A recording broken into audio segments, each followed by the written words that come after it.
evening, Las Cruces. You're watching What's Next. I'm your host, Cassandra Galban, and we're sitting down with Gregory Z. Smith, 2019 mayoral candidate for the city of Las Cruces. How are you doing, Greg? All right, great to see you. Good to see you again. So we've been talking about the potential activities and events and growth that is coming to Las Cruces, and Las Cruces has been growing for quite some time, especially while you've been working on city council. One of the questions that I just want to jump right off with, though, is what were some of the challenges that arose during this developmental process, and how do you intend to address them and overcome them in the future? Well, thank you. I think that that's a very important point, because we are in a point, we're in a place really where Las Cruces continues to grow. The economy goes up, the economy goes down, the growth patterns are larger, they're smaller, but Las Cruces continues to grow throughout all of that. And one of the things that we really need to focus on is our young people, as far as what we are doing for the people who are growing up here or who come here to go to NMSU. And oftentimes we find, like in your own family, where young people are leaving to pursue their careers. And that's a challenge because we have people who really like to be in Las Cruces. Your sister went away and came back. Yeah. You have two brothers working out in Arizona, but what we have here is young people going, well, what's going to keep me here? Or what do we have as far as assets that make me want to stay here? And so that's a big challenge for us. And looking at that over time, we got the aquatic center in place, and that was something that I think will be very helpful as we go forward. But we also are currently working on the community pool. This is going to be a 50-meter by 25-yard pool in which we can actually have real competitions. We've had I've struggled with this because even before I got on the council, we were trying to get pools designed in which people could actually swim laps or actually compete. And what we kept getting were designs where, okay, this is a 25-yard, or not even 25 yards, 20-yard pool. It's lap lanes only. And even the people who like to swim for fitness and health were saying, well, there's a current, or it's too cold, or it's just not the right length, or I have to compete with all these children to get into the pool.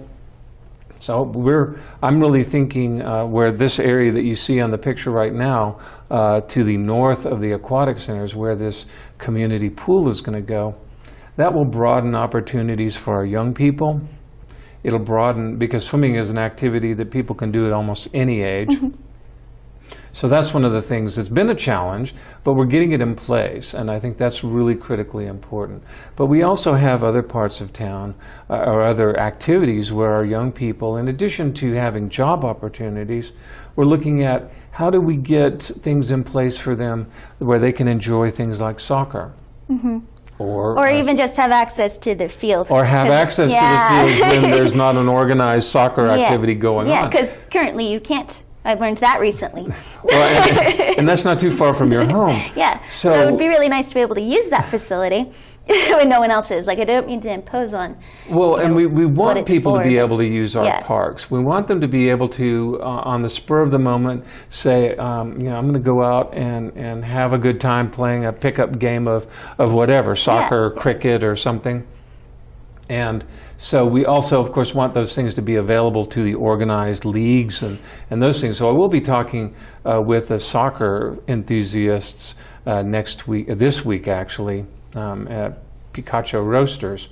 But we have a skate park that was designed about 30 years ago, and it's something that we need to upgrade. We need to bring that up to current standards. We have a BMX park that I think got a lot more use in the past. But in addition to those sort of contained areas where people are able to do those activities, we're looking at bike trails and hike and bike trails, other things that are less structured perhaps, but encouraging our community to be active. And I think that's particularly appealing to our young people, and something that we know that with some of the work that you're doing, not everybody's the same. That different people have different needs or different interests or different things going on in their lives.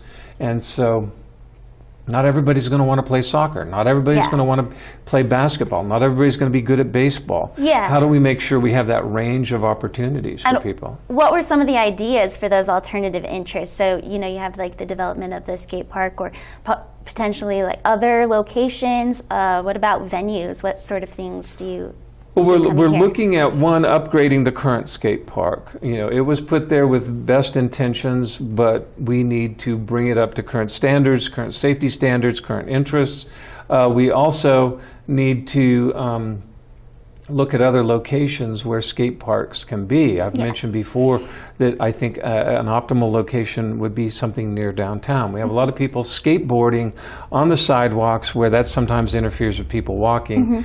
We sometimes have them waxing their boards and then using slide activities or doing slide activities on some of the planters and steps and things like that. That ends up looking messy and sometimes is scary to the other people trying to use those areas. Well, yeah, and it could also create a liability for whatever businesses are surrounding or individuals who may have like accidentally interfered and caused an accident, people driving in those areas. So with new locations, that would create accessibility to certain areas.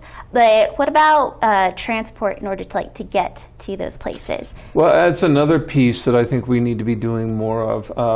When I was growing up and we lived in the Panama Canal Zone, we had teen clubs that we went to. And I'm not suggesting that we do teen clubs again, but we would ride the bus. Yeah. There was a bus that would take us to the Fort Clayton Teen Club or the Balboa Teen Club. Those were the two that were most often popular at some point in time, or a band was playing where we wanted to go listen. And I think that out at White Sands Missile Range, they have a teen activities center. So there are ways that I think we can be doing more to have these opportunities for our young people. You reach the age of 13, and between 13 and 19, I'm sure some people's teen years go longer or shorter than that as far as the kinds of things that they're interested in. But I think at that particular age, there's a lot of energy, there's a lot of desire to be independent, but you're not of legal drinking age. We don't want people to be, using other things for recreation that might be dangerous to them in their lives. But we do want to have sort of a controlled opportunity for them to expand their independence, be active, be engaged, be around other people who they find interesting. And is there a plan to actually maintain those facilities? Because there used to be a youth center here. I believe it's a bar now. Yes, actually, I didn't get a lot of... Club Fusion. Yeah, Yes. that one. Well, Club Fusion had some unfortunate liabilities as far as what happened, actually not even at the club, that scared some parents for their children's safety. And it wasn't even the club itself, but parents were concerned about their children getting there safely. And so I think that, as I said, when I was going to those places when I was a teenager, we had bus service that ran into the evening. Yeah. And I think that that's one of the things that we've been working on the council, and that I would like to continue to work on, is expanding the bus service hours, getting buses that are maybe specific to certain kinds of activities or between certain places and certain other things, so that our young people can get to these venues. I mean, we have Teen Splash Night at the Aquatic Center. It's very popular. So that's something that we are currently doing. I would like to expand that so that it's not just the Teen Splash Night at the Aquatic Center or the teen activity day at one of the parks, but actually get to where we're doing more, where there are specific places where our teenagers know they can go, where it's going to be safe, but where they are also going to be able to explore for themselves a little bit more of their independence, but still in a relatively safe surrounding. Going back to public transportation, though, cool ideas like for making that more accessible. I remember I took the bus every day during Free Bus Fare Week, and I've been really happy that they are open later. So are there plans what are the plans going forward with that? Are there going to be more opportunities for free bus rides, like, with a student ID on those days when there are, youth events? If there's an event downtown, is like the bus travel efficiency from one side of town to the other going to increase? Will there be certain special events like that to promote public transportation and the more conscientious way of traveling? I think that's absolutely something that I am planning on working on as far as we have to be careful about how many free days we offer. It's, between the anti-donation clause and some of the other things, we get kind of caught up in thinking that some of these things have to pay for themselves. And virtually, I don't know what the percentage is, but there are a whole lot of things that the city simply subsidizes so that these kinds of things are available in our community. And certainly, although people complain about the cost of using the bus going up, the reality is we pay a whole lot more for that bus service than what people's fares pay for. Still, to do the kinds of things that we're talking about here, and to make sure that we're helping our young people and other people have healthier activities, I want to continue to work on expanding the number of hours, having bus service on holidays and Sundays. I mean, these are times when other people have time off. And so how are we going to make it possible to get to the museums, to get to the teen activities, to get to whatever form of teen center, if we ever have one, to get there and do that safely and increase ridership on our bus service. Yeah. And so it's important to have that functioning locally, but we've also spoken about Las Cruces' relationship with the surrounding areas. Transportation is, for some people, almost impossible, but they have family or jobs from town to town that they need to get to. Are there any plans for like alternative, not just a bus, but like a train system to El Paso? The different kinds of travel between White Sands and Cruces, that would make it easier, because driving over the pass every day for a lot of people can be frustrating, inconvenient, and expensive. So are there bigger plans for the future with other alternative types of transportation? Well, we've been working on a number of those things. One of the things that we do have in place currently is the South Central Regional Transit District. I was on that board for a while, and I was able to encourage Councilor Ekman to take over that position for me, because I was on too many boards and committees, and he's done a great job on that. But expanding that out, increasing the opportunities to get to a number of different places, and for those people to get to Las Cruces, to go to school, to go to the doctor, to go shopping. And so that is an expanding market and something that we want to continue to work on. I absolutely, in addition to looking at it as bus service, want us to look at, okay, what are the alternatives? There are currently driver situations where it's relatively easy to get somebody to drive their car, pick you up, and take you. I don't want to list names of particular entities, but that's a service that's available. And a question has come up a time or two: what if we do that instead of having these giant buses going there everywhere? What if we have services like that? And I think that we probably, we have increasingly, I've mentioned autonomous vehicles, the self-driving cars and buses and trucks that are coming. Those kinds of things are going to increase, I think, the opportunities to do some of these things in different ways. If we have large numbers of people regularly going from here to here, it makes sense to have a bus. Maybe a different kind of bus or different configured bus, but nonetheless, bus service makes sense under those circumstances. But if we're every once in a while getting somebody from here going to here, that might be a situation where a small vehicle makes more sense. And how do we explore that, and how do we work on that? All right, those are like really interesting opportunities and ideas for how to get to these cool places and events that we will find more about when we come back after this break. Thank you.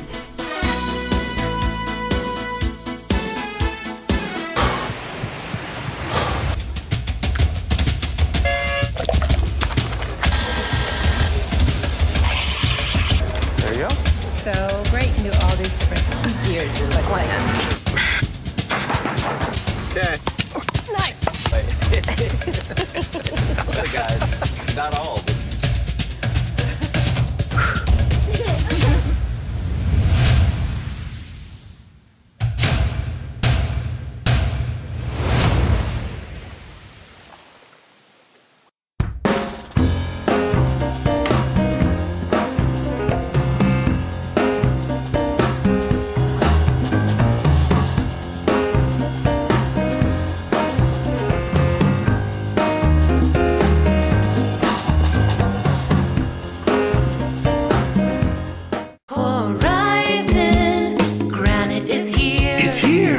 Rising Granite is here. We'll come to you to customize your kitchen and bathroom with beautiful countertops and cabinets. Find out more at horizongranite.com. Call us at 575-650-3180.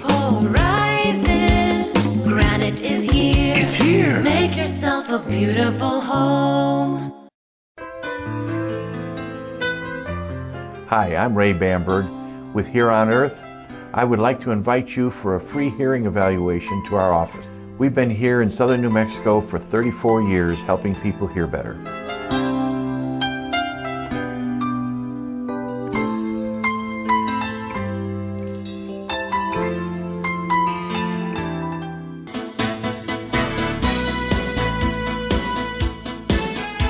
Welcome back, Las Cruces. You're watching What's Next, and we're sitting down with Gregory Z. Smith, 2019 candidate for the mayor of Las Cruces. And so we've been talking about growth and the future of Las Cruces. There's a lot of events that have come to downtown and businesses that have made it really exciting presently. But some issues are that it's all very localized. It's just one area of town, and so people who live on different parts of town, like the university side, there isn't a lot of activity or interest for young people there. As mayor, do you intend to, improve that situation and make more areas of Las Cruces interesting places to be? Absolutely, and I'll tell you, one of the exciting things about this campaign is that we have 2 young people running for office. And I think that's going to help bring out a larger number of young voters and also bring attention to some of the issues that our young people have been talking about. So I've actually been very happy that they've been bringing up some of those issues as we've had some of the forums and things. Mm-hmm. But bringing people to downtown or to other hubs, like you mentioned, is definitely going to increasingly be a function of public transportation of one form or another. Yeah. And so that's part of the reason why I've continued to push for a sort of a shuttle service between NMSU and the Convention Center and downtown and the Move It Center, the Mesilla Valley Intermodal Transit Terminal. We call it Move It. And in those ways, where our young people are getting, a lot of our young people are going to college, but we also have them, of course, scattered around town. But getting them then that safe way to get to downtown and possibly linking up them with other ways to get around. And so that's one area where I definitely want to see us doing more of a direct transit mode right up and down El Paseo and connecting El Paseo, of course, but also connecting NMSU and the Convention Center with downtown and the Transit Center. Other activities and other parts of town, I think, the problem that we often have is we try to do too much at one time, and then those things don't succeed the way we think they ought to, and so then everything's getting shut down. So I would say let's start with that one very high-powered traffic line there, and then look at maybe going between Dripping Springs and the Oregon Mountains to Mesilla. All of that is on one roadway. From it's University, it turns into Paseo del Norte, del Sur in Mesilla. Turns into Dripping Springs going up past Las Cruces and Centennial High School. If we are really successful in getting the university and the convention center connected with downtown and the bus terminal, I think then we look at a second thing to add to that connects in. And I think that one would be logical for me because we have a lot of people who can't get out to the Oregon Mountains to Dripping Springs, and that is just a fabulous opportunity to take the family, go for a picnic. Obviously, you wouldn't be able to go out there you wouldn't be able to have a bus running out there all the time every day, but to have certain times when you know you could, and maybe have shortened routes during the rest of the time, connecting things up. So that's interesting to use transit as a way to create hubs in different parts of towns, areas for social interaction and, communal input there. That's really interesting. So what kind of activities do you foresee developing once those, hubs in central areas are, come to fruition? What do you see happening there? Do you see businesses coming? And as mayor, what are ways that you think that you could help them become successful? Well, thank you. This is something that we actually saw down in El Paso. El Paso did some community hubs around some of their bus terminal areas. They're not really terminals, but areas where people could get on the bus and there would be shopping, there would be housing, there would be this kind of development. I think it makes a lot of sense for us to look at that model and increase that opportunity. We're certainly developing downtown as our arts and cultural district, but also as our entertainment district. We're looking at, I was very instrumental in getting the plaza built, and that was one of my great things that I was very proud of. And as we go forward, having more activities there, having more things that the community wants to go to on the plaza, downtown, with the Museum of Art, the other things that are happening downtown, but also then finding unique opportunities to say in these different community hubs that there's something going on here, either for the people who live there, so they can walk to it and that kind of stuff, but also so that as we're connecting these different points with public transportation services, that people can get from one point to another and not have to drive their cars and not have to have a parking space. Yeah. And we're not going to change everybody's driving habits overnight. We're going to have a lot of people who still want to drive. Yeah. And we're still going to need to make sure we have parking places. But I think we can reduce the number of required spaces as we make it easier to get on public transportation and more interesting. Yeah. I think riding the regular old bus is boring for a lot of people. And so what are we going to do to say, okay, you know what, there's a neat new service, it's different. And yeah. What is going to make it exciting for young people, exciting for older people to actually take that public transportation service between these 2 points as opposed to getting in their car and then having to find a place to park. Yeah. And so what do you think Las Cruces should attract? What kind of events and businesses do you look forward to seeing develop here? Well, this weekend we had the Country Music Festival, and that has been a big draw for people. We've had film festivals and other things going on in Las Cruces. We certainly have had the live entertainment stage thing happening downtown, as you've been part of. And so those are entertainment. Those are real people on stage performing entertainment that I think is one area of growth for us. That's part of our creative economy. That's part of our opportunity going forward to give people careers, jobs, hobbies, but also to be an attraction for members of our community, to be an attraction for people coming to Las Cruces. I think we can also do art events where people come to gallery openings or openings of particular shows at the museum or those kinds of things. Those can be attractions for people. They want to come out, they want to see an individual piece of art or a series of pieces or actions or those kinds of things that are unique. They're not just something that you can find everywhere. So those, I think, are going to be attractions, and those can be distributed around. You can also say that one particular area may be focused on health.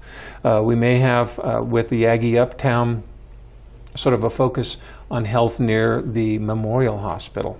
The city has a large piece of land, a property right across from Mountain View. There are similar things being planned for the Three Cruces Hospital. So we have 3 different sized hospitals and of course other health facilities around the city where those could be something of a hub. But in addition to that, we also need to be sure that people have grocery stores they can go to. And that's certainly, we have some areas in town where we refer to them as food deserts. What can we do to encourage food, groceries and food opportunities? And dining out, of course, is just probably one of the greatest, most consistent forms of entertainment.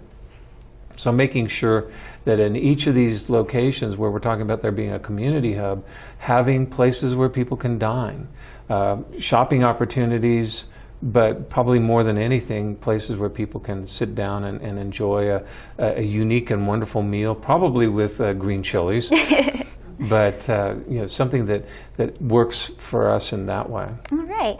So it's really great to hear that you have a lot of ideas for the future and progress of Las Cruces. It sounds like you have a lot of plans that you can implement as mayor. If you win the election, that is. Speaking of, early voting has started. Yes. Correct? And then election date is November 5th.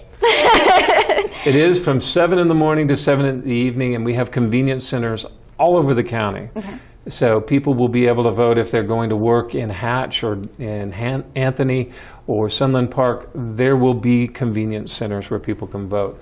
I'm a traditionalist. I tend to vote on election day, usually around 7 in the morning.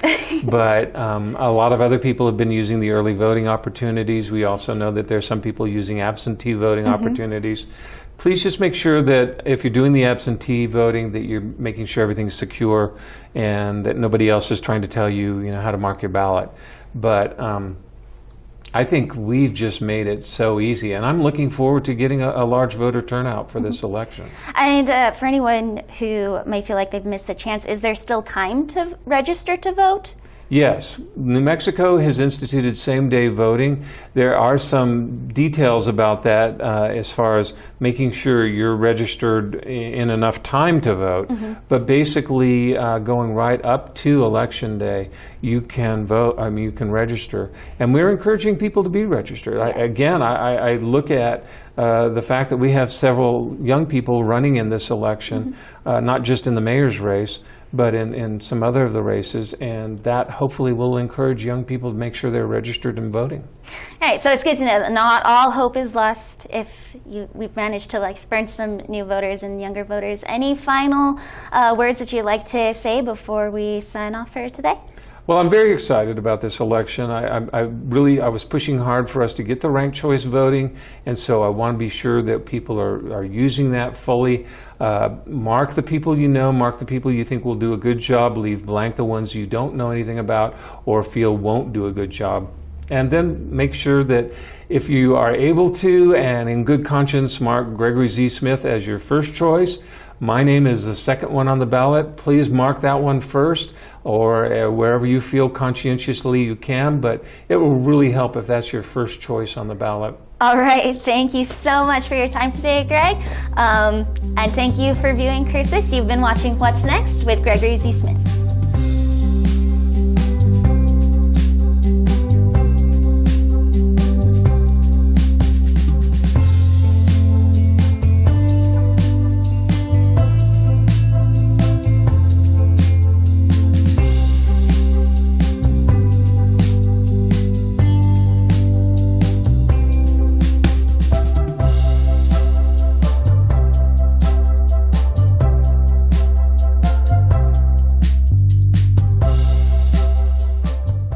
I'm Gregory Z. Smith, candidate for mayor of Las Cruces, and I approve this message. Sylvia Comunez, Treasurer.